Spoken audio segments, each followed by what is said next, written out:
I just like to tell you how much I appreciate that it's a very rare talent that people understand. If you make a salient point and just cover the ground, it can be done very quickly. That took a minute. People think that 3 minutes is a goal, not a limit. And I just really appreciate you doing that. Thank you, Chairman. It's not a common virtue, but it's appreciated. Thank you, Chairman. Thank you very much. All right, and the next up is Dan Bane.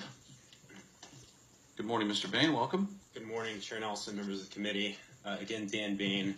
In the interest of full disclosure, I'm not only an interested citizen coming to speak, but I'm also an attorney that's representing the Reserve Maintenance Corporation in a lawsuit against the TCA. So I'm very well versed in these issues, and it actually helped draft a different bill with Rocky Chavez that didn't make it before this committee, but I'm hoping that I can turn the language at the end from a neutral recommendation to a support recommendation by this committee for the bill. So I think that the big question is, how did we get here? As Michael alluded to, the TCA was formed as a JPA 30 plus years ago. And I have two handouts that I gave to the committee. I hope they're in front of you. One of them is a very old looking map, and that's from Senate Bill 2048, which was part of the initiating statute for the TCA. And that is very generally the route corridor that the 241 was originally supposed to take.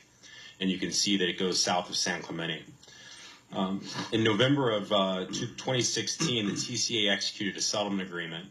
And on the second page of that is that handout that I gave you is the avoidance area.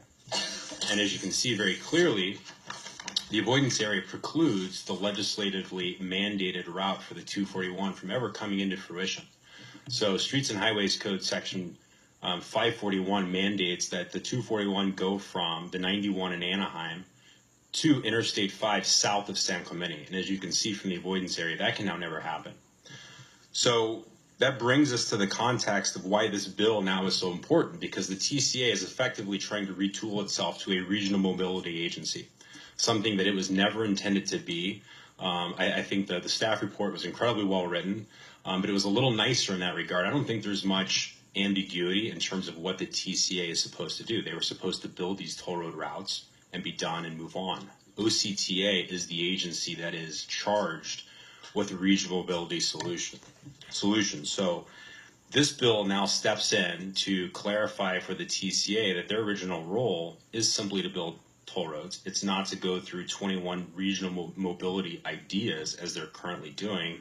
It's to focus on what they do and to leave the remainder of the planning to the OCTA. So my request is that this committee support AB 382 and allow the OCTA to take the lead in regional mobility planning in Orange County.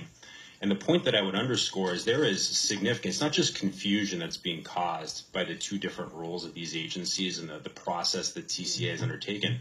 There's tangible, real harm. I've submitted several declarations as part of the lawsuit of people actually losing sales on their homes because the TCA has put tangible lines on the map showing where these proposed routes could go. And these routes are routes that aren't consistent with their original legislative enactment, not just proposed roads. So it's not just confusion, it's actual real harm. And the longer that process goes on, the longer that harm continues to happen to the folks that are along those routes. So thank you very much.